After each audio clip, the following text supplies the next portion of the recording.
Opération épervier, où en est-on? C'est la problématique de ce matin dans le cadre de votre lundi politique. Je commence par Bertrand Tchenkam.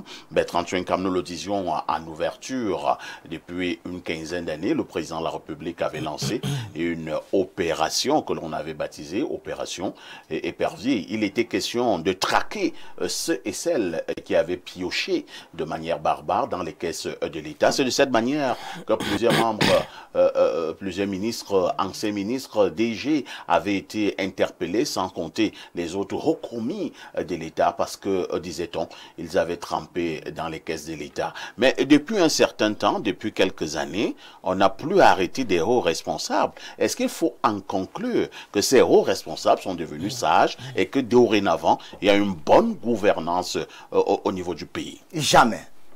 L'opération épervier a échoué, faut le dire. Et la corruption a pignon sur rue. Ça n'a pas régressé, ça a avancé au contraire. Vous savez, le Cameroun a atteint le point d'achèvement pour l'initiative Pays pauvres très endettés en 2006. Et là, le Cameroun est devenu un vaste chantier. Et le président de la République s'était rendu compte à cette époque pour mener à bien cette structure qui avait été mise sur pied pour qu'on puisse atteindre l'objectif du millénaire, il fallait tordre le cou à la corruption. Et c'est la raison pour laquelle, la même année où le Cameroun avait atteint le point d'achèvement pour l'initiative Pays pauvres très endettés en 2006, on a mis sur pied l'opération épervier. Ça fait 19 ans que ça dure. Ça a échoué. Il s'agissait de quoi? D'une vaste opération d'assainissement des finances publiques. Et on avait créé 3 structures fébriles et stériles. Il y avait par exemple la CONAC, la NIF et le CONSUPE. CONAC, je crois que c'est la Commission nationale anticorruption. La NIF, l'Agence nationale d'investigation financière. Et CONSUPE, Conseil supérieur, contrôle supérieur de l'État. Je crois que c'est ça. Et c'est des structures qui ne travaillent pas du tout. Bon, font semblant de travailler parce qu'avec la CONAC, on a compris que la structure la plus corrompue au Cameroun, c'est carrément le ministère de la Justice. Oui, là au moins, ça a un peu travaillé. Mais la corruption va toujours de façon Il y a aussi la Chambre des comptes. Oui, ça ne dérange pas. Alors, qu'est-ce qui fait en sorte que la corruption soit toujours d'actualité? Il faut rappeler que les perviers arrêtent rarement la mère poule, ça arrête tous les poussins. Il faut le savoir. Oui. Et qui devait impulser l'opération épervier? Inouye Ephraim, ex-premier ministre. Quand il dit ex, il n'est pas mort, il n'est pas décédé. Parce que l'épervier aussi l'avait arrêté. Il est en prison. Celui qui devait impulser l'opération. Celui qui devait impulser l'opération épervier en 2006, je crois qu'il avait été arrêté en 2008 ou 2009. Il y a des hauts commis de l'État qui sont allés en prison. Il y a Inouye Ephraim, il y a Yves Michel Potso, il y a Michel Tangana, Siam Siowe. Ils sont tellement nombreux qu'à un certain moment, on s'est rendu compte que s'il fallait vraiment arrêter des gens, tout le monde serait en prison. On s'est même fatigué à un certain moment. Pourquoi est-ce que le Cameroun n'est même pas au pré-décollage en matière de lutte anti-corruption? Parce que le régime de Yaoundé n'a même pas fait des efforts pour lutter contre la corruption. Je prendrais peut-être quelques blessures béantes infestées par le régime et qui créent une entorse au pré-décollage. La loi, l'article 66 de la Constitution, le décret d'application, pourquoi est-ce qu'on ne fait pas un décret d'application pour cet article 66 sur par exemple, la déclaration des biens? Si Bertrand Tchenkam a une voiture, il a conçu une maison, il gagne 200 000 francs CFA, comment ça s'est passé pour qu'il puisse le faire? Est-ce qu'il n'est pas un fossoyeur de la République? Il faut bien le savoir. Alors si monsieur papa ici et toi a conçu toute une villa, il a fait comment alors qu'il gagne tel montant? Ça peut laisser à désirer. Donc il faudrait que l'article 66 soit respecté, que le décret d'application soit question d'actualité, afin de tordre le cou à la corruption. Vous allez chuter. Alors maintenant, la loi anticorruption ne peut pas combattre quelque chose qui n'existe pas. Il faudrait qu'au Cameroun, il y ait une loi anti-corruption. Vous savez, le professeur Jean-Emmanuel Pondy avait il y a combien d'ouvrages intitulés Harcèlement sexuel et déontologie en milieu universitaire. Parce que force était de constater que dans le milieu universitaire, vous savez que le doctorat, c'est la dernière fois qu'on a l'école doctorat a été remise en fonctionnement. Pourquoi est-ce qu'on avait annulé les doctorats au Cameroun? Vous en parlez d'ici, hein?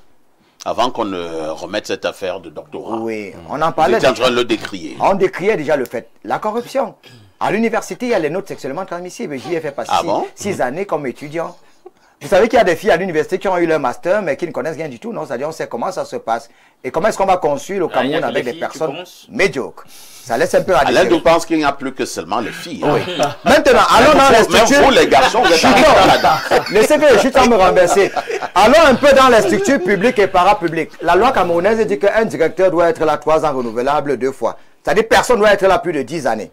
Quand vous partez par exemple du côté du FNE, le directeur du FNE, il a fait combien d'années? Environ 30 ans sur place. Quelqu'un qui est là ad vitam aeternam, vous voulez qu'il soit clair? difficile. À l'autre côté de la SNH, on m'a dit que bon, lui il est fatigué, sa femme qui travaille les hommes. D'abord, ça ce sont les choses qu'on a eu à dire. Ça ce sont les choses qu'on a eu à dire. On n'avait aucun élément de preuve. Oui, oui, bon, alors SNI maintenant, elle est là depuis combien d'années? Vous connaissez un directeur qui a fait moins de 10 ans? À la SNI, elle a fait combien d'années? C'est devenu sa maison, carrément. Yahoo, il sait tout. Alors maintenant, du côté de du Conseil économique et social, vous savez qu'Ayan Luc, bon, je regrettais, mais moi, il avait fait combien d'années à ce niveau? Près de 40 ans. Hein. 40 ans. La loi exige quoi? Maximum 9 ans. Maximum 9 ans. Quand on est à un endroit, ad vitam aeternam, quand on a tellement duré un endroit, c'est vrai que pour le cas Ayan Luc, est-ce que c'est une entreprise dans ce sens-là comme les SNH, les CNPS et tout ça? Ce n'est pas la même chose au contrôle, le Conseil économique et social. Oui. Voilà. C'est pas véritablement la même chose. Oui, bon, est-ce qu'il devrait d'abord faire 40 ans? Bon, là, c'est un autre débat. Oui. Maintenant, la corruption au Cameroun, quand vous partez dans les milieux hospitaliers, vous donnez par exemple 50 000 francs de salaire à une infirmière qui n'est pas recrutée officiellement. Vous attendez qu'elle soit sérieuse de ce côté? Parce que pourtant, le quoi, la corruption, il faut peut-être la peine capitale. Hein, parce que même les pays les plus démocratiques, comme les États-Unis d'Amérique, il y a encore la guillotine. C'est-à-dire, quand tu commets un crime, on passe à la guillotine. Très bien. François Mboké, on vous connaît très introduit dans les problèmes d'ordre économique. Hein, et là, nous parlons de la lutte contre la corruption au Cameroun. Nous parlons donc de ces personnes-là qui ont été qualifiées de bandits à col blanc. C'est la première fois hein, que j'avais suivi cette expression. Ça venait du président de la République. Et moi, j'avais cru que c'était une très belle expression. Mais je ne comprenais pas. On disait bandit. Mais on mettait à col blanc. Je me suis dit que ça doit être des bandits qui sont très bien habillés. Des bandits et qui vont rendre gorge. Peut-être sont les bandits qui sont bien habillés. Mais quand il a encore dit, ils vont rendre gorge. Il a dit non, ça doit être très sérieux. François Mboké, est-ce que nous continuons à avoir des bandits à col blanc au Cameroun, mais ils ne sont plus seulement interpellés? Est-ce que le président a été essoufflé dans la lutte contre la corruption? Deux choses.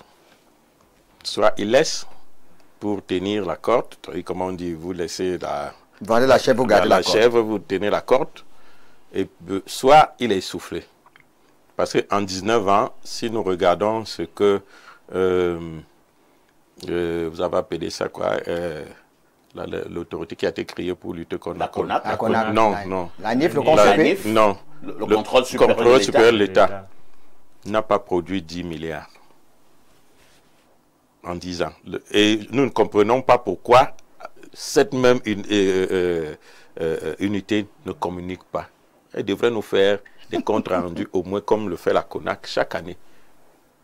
Nous sommes à moins de 10 milliards produits parce que la dernière fois, je pense il y a 3 ans, ils ont communiqué, ils étaient autour de 8 milliards. Et je ne me rappelle pas que de là, ce temps-là aussi, on a suivi qu'on a fait des opérations musculaires de ce côté-là. Si vous regardez le rythme de vie de ce côté-là, ça nous coûte combien par an? Si tel était l'intérêt de traquer des gens pour ramener l'argent que des gens ont volé, après 19 ans, on n'a pas eu 20 milliards. Mais le fonctionnement de ces gens peut chercher les 100 milliards. Alors que le stade olympique, il y a quelque chose qui se passe donc. Est-ce que on a créé cet organe pour lutter contre la corruption ou pour régler des comptes politiques? C'est vrai qu'il y a eu un autre débat. Parce que si à la création, il y a 19 ans, on a dit des gens ont volé, on va créer cela pour que quand vous dites je vais rembourser, on peut vous libérer. Oui, ça c'est la loi concernant le TCS, oui. Le tribunal criminel voilà. spécial. En je fait, vais, c'est l'article 18. Voilà. On peut vous libérer. Remboursement du corps du et délit, on pensait donc que le ministre de la Justice peut autoriser qu'on vous libère. Voilà. Et si aujourd'hui, donc, nous sommes, je maximise. C'est la seule manière là qu'Atanakoun avait été libéré. J'exagère 20 milliards. Est-ce qu'on peut dire que on a bien pensé de créer cela? Non. Si on voit des vies qui ont été brisées par cette structure, je pense que c'est là où il y a un intérêt. Est-ce qu'on avait vraiment pour 20 milliards que l'on va recruter, que l'on va récolter pour avoir consommé peut-être 100? Est-ce que le TCS devait être créé? Parce qu'en TCS, il y a des lois camerounaises qui n'ont pas changé. qui luttaient déjà contre la corruption. On dit que le TCS, c'est la justice des riches. La justice des riches, on ne nous a pas apporté de l'argent. Au Gabon, qu'est-ce que les gens ont fait à une époque? Bongo a dit, venez, on a 47, voilà. Et il y a même un autre pays qui l'a fait dans le Golfe. On a pris tous ces gars, on est allé dans un grand hôtel, comme hôtel 5 étoiles, on les a mis là-bas, on dit que vous ne sortez pas. Vous vivez, vous mangez, là c'est au compte de l'État, mais vous payez. Celui qui paye, il sort. Ça marchait. Mais si vous voyez donc que nous cherchons 1 milliard, tout le temps là, on court sur les marchés internationaux pour chercher 1 milliard. Mais on dit que des Camerounais ont voulu des milliards pour chercher et on n'arrive pas à les rattraper. Ça voudrait dire qu'on n'a pas créé cette unité-là pour lutter contre la corruption. On a donc créé cette unité pour régler des comptes politiques et pour détruire certains ennemis politiques. C'est de cela qu'il est question aujourd'hui. En 20 ans, il n'y a pas une autre explication qu'on pourrait donner. Parce qu'à côté de cela, comment vous pouvez comprendre que vous êtes directeur général? Vous avez quand même un conseil d'administration. Tout à fait. Qui, chaque année, peut-être 2 fois, vient donner quitus de la gestion. Au DG. Mais et après, on vient vous prendre seul.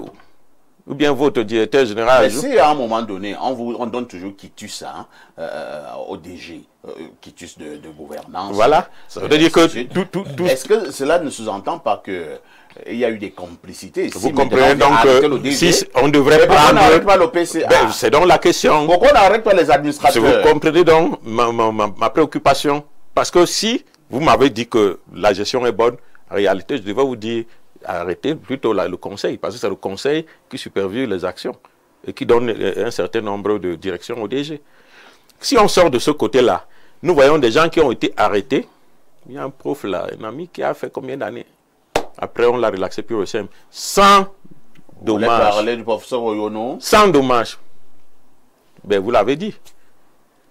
Est-ce que vous pouvez comprendre ce genre de choses? Mais pourquoi le professeur Oyono lui-même ne porte pas plainte? Ben, je ne sais pas si au Cameroun... S'il estime qu'il y a eu un abus... Je ne sais pas si... Attends, François, oui. Si le professeur Oyono estime qu'il y a eu un abus, il a passé plusieurs années en prison, et maintenant on l'a relaxé purement et simplement, mais on doit... le dédommager. En réalité, si la justice fonctionnait donc bien, ce n'était même pas à lui, le ministère public devrait s'en saisir. Il devrait saisir de cette affaire pour dire, mais voilà quelqu'un qu'on a traqué ici pendant 6 ans, alors qu'il n'a rien fait dans de tout ce qu'on lui Moi, je voudrais dire au professeur Oyono ce matin, en restant dans le droit, et c'est le professeur Minkoua qui m'a inculqué cela à soi, lorsqu'il nous enseignait l'introduction au droit, il disait tout fait quelconque de l'homme qui cause à autrui un dommage oblige celui par la faute duquel cela est arrivé à le réparer. Oui, la responsabilité civile. J'ai dit ça au professeur Oyono ce matin. Oui, la responsabilité civile. Je ne sais pas s'il va prendre ça bien.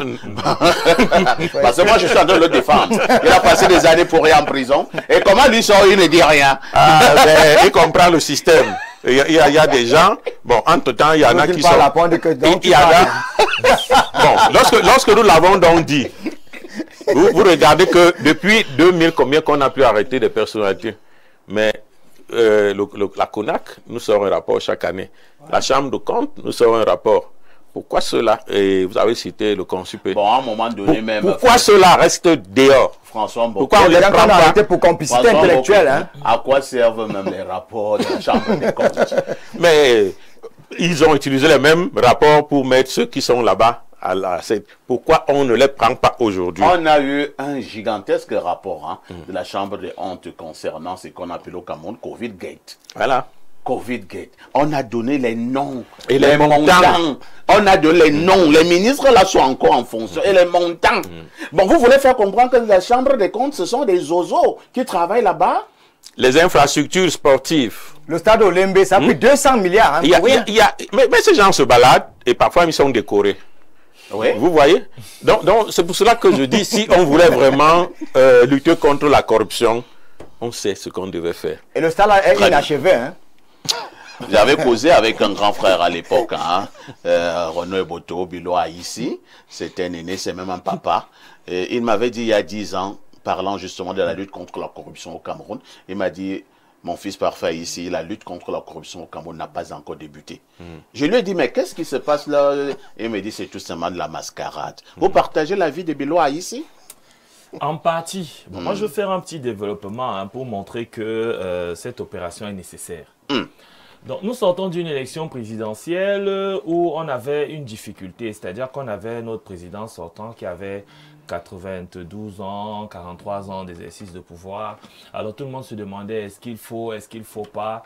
Bon, finalement, il est passé avec 53%. La rue a grondé et donc la rue a clairement exprimé ce qu'elle ressentait à ce moment-là. C'est-à-dire que elle ne voulait plus d'une architecture où on a un président qui est fatigué et puis des gens qui gouvernent par procuration. Vous voyez un peu.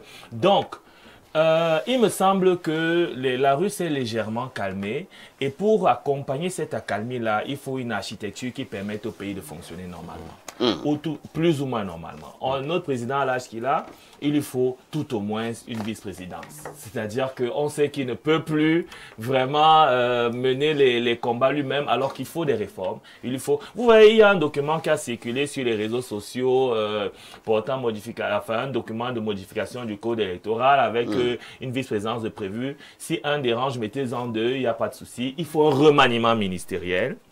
Et qui dit remaniement ministériel dit... directement dès qu'on sort du gouvernement, pour ceux qui sont dans le document que vous avez cité, les Covid Gate, ils doivent entrer. On nous avait informé que des nouvelles cellules avaient été apprêtées à la prison centrale. Et jusqu'à présent, personne à l'intérieur. Personne n'y habite. Ce n'est pas sérieux. Donc vous souhaitez que les gens y vont, hein? Non, il faut qu'ils... Pourquoi on avait conçu ça? Parce que, vous voyez, la population qui est finalement restée calme a besoin d'actes forts. Il faut un gouvernement, c'est urgent. Il faut que les perviers recommencent à dévorer certaines personnes. Le peuple a besoin du sang des jeux, etc. Le peuple réclame ça, de justice, etc. Donc, quand on a fini de dire ça, il faut également que il y a une certaine relance économique parce que les gens étouffent, ils sont asphyxiés. Il faut injecter de l'argent dans le secteur productif. Il faut je voudrais dire augmenter les salaires, mais comme on va nous dire qu'il n'y a pas d'argent, la Banque mondiale nous demande tout au moins d'ajuster, c'est-à-dire d'harmoniser les salaires. Il y a une différence trop grande entre les plus bas salaires, 40 000 dans la fonction publique, et il y en a qui touchent dans Attends un peu. Dans cette fonction publique, oui, il y en a qui touchent 40 000. 40 000. Oui, moi-même. Il y en a qui touchent 40 000. Il y a les chauffeurs qui touchent 40 000. Il y en a qui touchent plus d'1 million de francs, notamment dans le parapublic. Vous voyez? 7 millions. Il y en a qui touchent même 15 millions. Si l'on harmonise tout ça, en diminuant les salaires les plus hauts et en comment quelqu'un peut vivre avec 40 000 au mois? Mais allez demander. Mais il y a un ministre qui nous a dit qu'on peut vivre avec 40 000 au Cameroun. Quelqu'un avait dit ça, oui. Donc, il était sérieux. C'est un ministre du Travail? J'oublie son nom, mais je crois que quelqu'un avait fait. Il avait dit, et c'était un conférence de presse. Donc vous voyez qu'il y a un certain ensemble de choses que les populations camerounaises attendent. Elles ont certes donné un blanc-seing à ce gouvernement qui vient au président de la République qui vient d'être réélu, mais c'est un blanc-seing adossé à plusieurs attentes, notamment la reprise de l'opération épervier. On a l'impression, je chute par là, que notre pays est fragile, que l'État est faible. On a cette impression. Hein.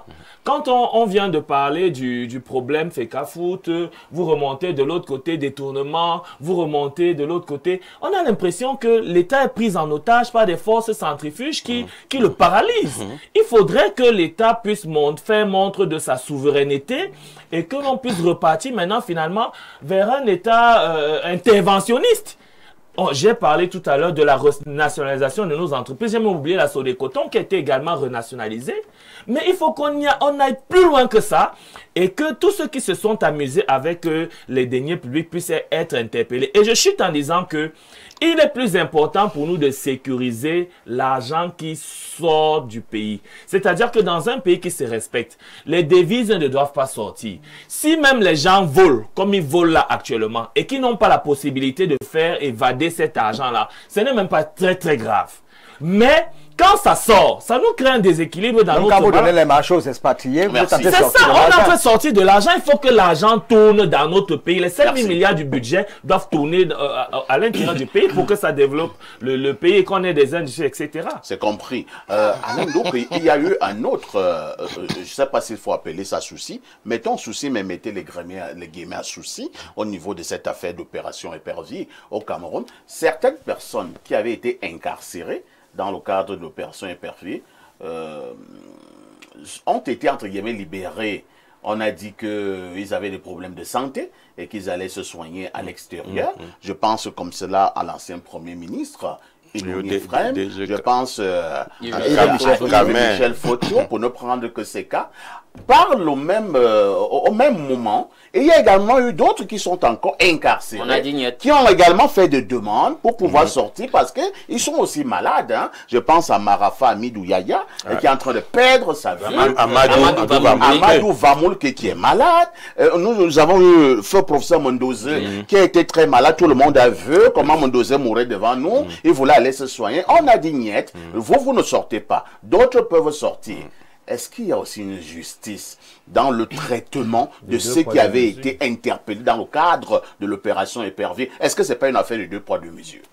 Tu viens par ta question, en mon sens, de démontrer que c'est en réalité un système d'épuration politique.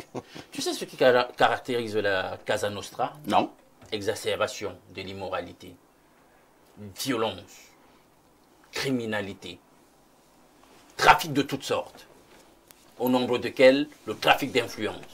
Et puis, un des leviers, des piliers fondamentaux aussi de la Cosa Nostra de la mafia, c'est la corruption. La corruption pour obtenir des faveurs du système, la corruption pour étendre son influence. Quand je dis ça, faites le parallèle avec la gouvernance du pays, et vous verrez qu'en réalité, nous sommes une espèce de Cosa Nostra, en fait. Alors, pour comprendre la profondeur du questionnement que tu viens de mettre sur la table, il faut d'abord voir comment on a créé l'opération en question. Est-ce que la dynamique était endogène? On a dit non, on veut tordre dans le système camerounais le coup au phénomène de la corruption, et voilà l'ingénierie que nous mettons en place pour résoudre le problème. Non! Le mouvement était exogène. On nous a imposé cela dans le cadre des programmes parce que nous voulions de l'argent des bailleurs de fonds. Il ne faut pas cacher de dire ça aux gens. Les institutions de Bretton Woods, ça nous a été imposé et nous on a l'art, quand on nous impose des choses qu'on ne veut pas, de vous donner l'impression qu'on va faire la chose sans la faire. C'est de ça qu'il s'agit avec l'opération épervier. Parce qu'effectivement, si le mouvement était endogène, mais on aurait déjà libéré notre système judiciaire. La justice devrait être indépendante chez nous. Le chef de l'État ne devrait plus être le chef de l'État. Tu auras une bière à la fin, cher ami, tu parles bien. Parce que, est-ce que lui-même ne peut pas être corrompu? Non, on doit avoir un système judiciaire. Mais Dieu merci, pour l'instant, on n'a pas de... Non, l'enjeu, c'est pas de parler de lui, passons. On devrait donc déjà avoir un système de gouvernance transparent à tous les niveaux. Et on devrait concevoir une ingénierie qui permette de l'avoir. Publication publique systématique de tous les marchés. C'est clair. On ne devrait plus avoir des marchés de gré à gré, machin. Sauf si, comme nous le disions tout à l'heure, on veut favoriser, dynamiser l'entrepreneuriat et le système productif local où on dit non, ici là, nous, on a décidé que c'est les entreprises camerounaises qui prennent la terre. Mais ça doit être public. Il ne doit pas avoir de cachotterie là-dessus. Maintenant, autre élément, l'éducation citoyenne, la démocratisation citoyenne à s'impliquer dans la lutte contre la corruption. Les journalistes d'investigation au Cameroun ont peur. Déjà que la corporation est tellement précarisée, tellement docilisée, tellement banalisée, humiliée, brisée, que ce n'est pas un véritable journalisme d'investigation qu'on va avoir. Ici, l'investigation se résout par Alain Do, est-ce qu'ils n'ont pas raison d'avoir peur? Il y a un qui a fini dans la cage. On sait quand même que certains ont eu des fins par... Quand j'ai planté le décor tout à l'heure, je t'ai dit, qu'est-ce qui caractérise une Cosa Nostra? Je t'ai dit, il y avait la violence. Ouais.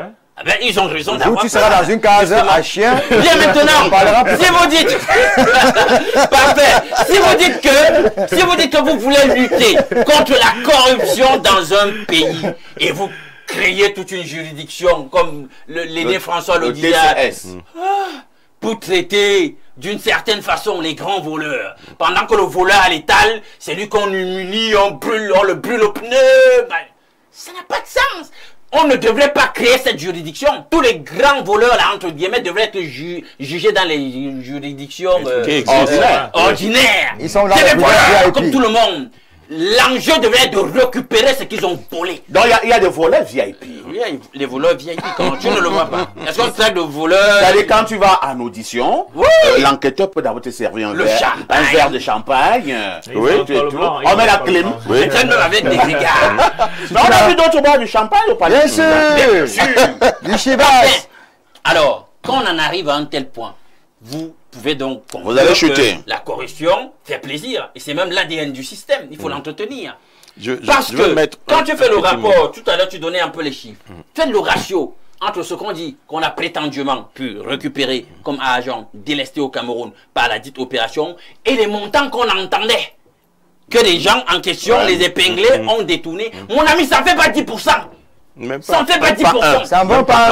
Le réel enjeu ici, c'est récupérer l'argent, messieurs. On en a besoin. Expliquez-moi donc ça, si on dit qu'on combat la corruption, comment l'argent s'évapore pendant qu'on est là et un tel finalement, il a fait évaporer les milliards, mais finalement se retrouve au Maroc, dans une cage à aux États-Unis, tel finalement, pendant que d'autres parfaits, pendant que d'autres des juridictions disent non, mais dans votre affaire là, vous l'avez épinglé, on voit qu'il n'est pas, il n'a pas fait ça. Il n'a pas fait correct. Ça. Non, vraiment le dossier que vous avez apporté là pour l'accusant ne pèse pas vraiment.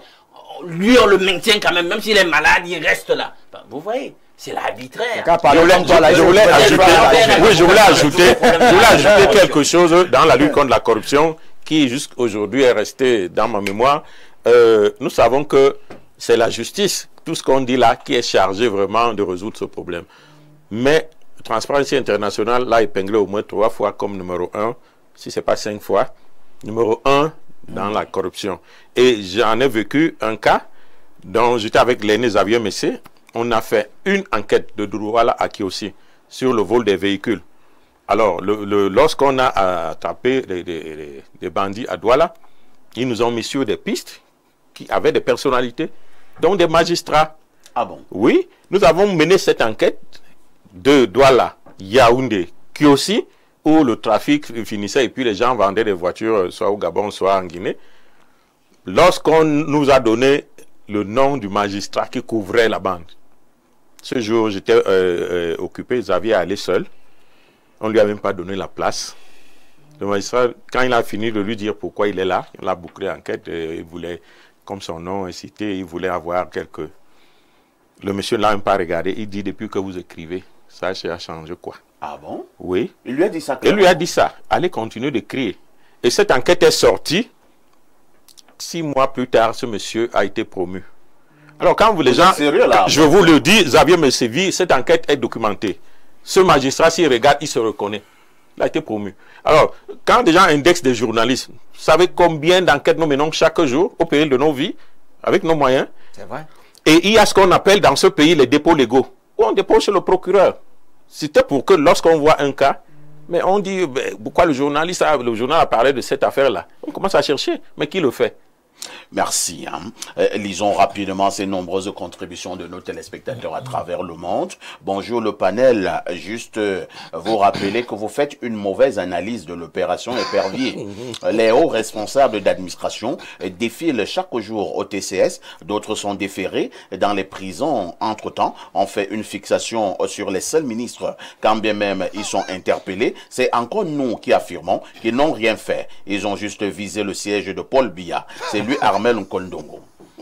C'est vrai que lui, Armel, n'a pas totalement tort. Hein? Parce que j'ai aussi vu, on a arrêté un ministre, on dit non, ouais, il n'a rien fait. C'est parce qu'on a su qu'il devait remplacer le président. Pourquoi on l'arrête? Vraiment, c'est pas sérieux ce pays.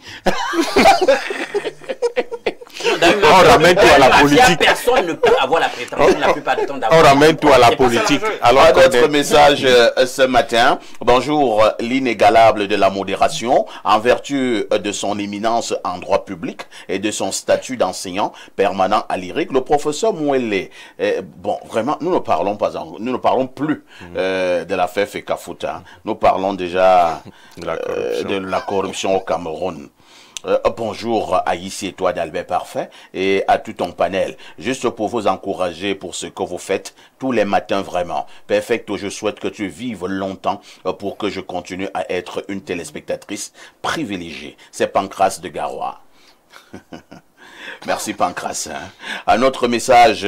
Bonjour. La corruption au Cameroun ne disparaîtra pas simplement avec la CONAC. Elle persiste parce que tout le système censé la combattre reste fragile, influençable et parfois complice. Tant que la justice ne sera pas réellement indépendante, les sanctions ne seront pas appliquées systématiquement. Les dénonciateurs ne seront pas protégés, les administrations ne seront pas rigoureusement contrôlées, les salaires des fonctionnaires, souvent trop bas, ne seront pas revus. La corruption continuera malgré tous les efforts de la CONAC. Un autre message ce matin, quelqu'un m'a dit simplement « Bonjour, parfait ». Et moi, je te dis aussi bonjour. Bonjour, parfait. Les gens ne sont pas reconnaissants. Tu es allé ramasser des gens dans leurs travaux champêtres pour les mettre devant de la scène. Aujourd'hui, il mal parle de toi, mais parfait, Dieu fera ton palabre. En passant, parfait ici n'a aucun problème avec les dirigeants de la FECAFOOT. Un individu mal intentionné a voulu donner l'impression que parfait ici avait des problèmes avec Etofis. Bonne journée à vous sur le plateau. C'est vrai que je ne sais pas de quel individu vous parlez. Vous pouviez m'aider si vous me donniez le nom. Nous travaillons, il y en a qui font leur boulot. Hein, voilà. Bonjour, Perfecto, et à ton panel, s'il te plaît, lis mon message. Je suis en train de le faire. Monsieur Renaud et Boto doit arrêter de parler de cette façon quand les parents des gens souffrent de faim au mat génie. Monsieur Boto, soyez sérieux. J'ai très mal de voir les gens mourir au mat génie parce qu'ils ont faim, incapables de payer leurs factures. Ce n'est pas sérieux. Le ministre ne fait pas son travail. Il a tourné le dos au mat génie. C'est vraiment méchant. C'est Francis Donvorada. Et qui envoie ce message. J'ai un qui est ambassadeur dans mon quartier. Il vous a pas bien suivi. Il n'a pas bien suivi ce qu'on a dit apparemment. Un autre message. Bonjour, parfait ici et toi. Avec tout le travail que tu as bas dans le plan de la communication, j'en suis persuadé qu'un jour tu seras ministre de la communication. J'applaudis d'ailleurs. Quand le ciel t'écoute. On sera tes conseillers. Mais il va changer hein, quand il sera ministre. Ah bon? Il ne va plus parler. Bonjour Perfecto, le Yanda de Kolunganga. Oui, bonjour à tous les Yanda. Et salut à ton riche panel. L'opération Épervier va réellement débuter lorsque l'État va mettre en place la déclaration des biens lorsqu'on te nomme. Bon, La déclaration, l'article 66. C'est pas fini. Ça, c'est l'article 66, la déclaration des biens. Bon. Lisons ce dernier message. Hein. Bonjour Perfecto et à ton panel. Je voudrais rappeler au brillant Douk que le TCS n'est pas l'apanage du Cameroun. J'espère qu'il suit le procès en cours du TCS gabonais contre les proches de Noureddine Bongo. Ce tribunal a sa place et permet aux indélicats de retourner le corps du délit contre l'arrêt des poursuites. L'affaire Amanadama est une illustration parfaite. C'est Dr Fabio Tama à partir de Paris. L'exemple que le docteur Fabio Tama prend, c'est le Gabon. Hein, une espèce de petite camerounaiserie. Non, il faut être sérieux. Tout ce qu'on fait au TCS, on peut le faire dans les juridictions tout à fait ordinaires, on le sait. Donc, c'est pas comme si... Cela se faisait aujourd'hui. Nous sommes arrivés au terme de ce programme. Hein. Nous disons merci à Renaud et Boto, merci à Bertrand Tchenka, merci à Alain Dour, merci à François Mboké. Ne ratez surtout pas la rediffusion de ce programme tous les soirs à partir de 22h30. Une question avec tout ceci. Que faites-vous?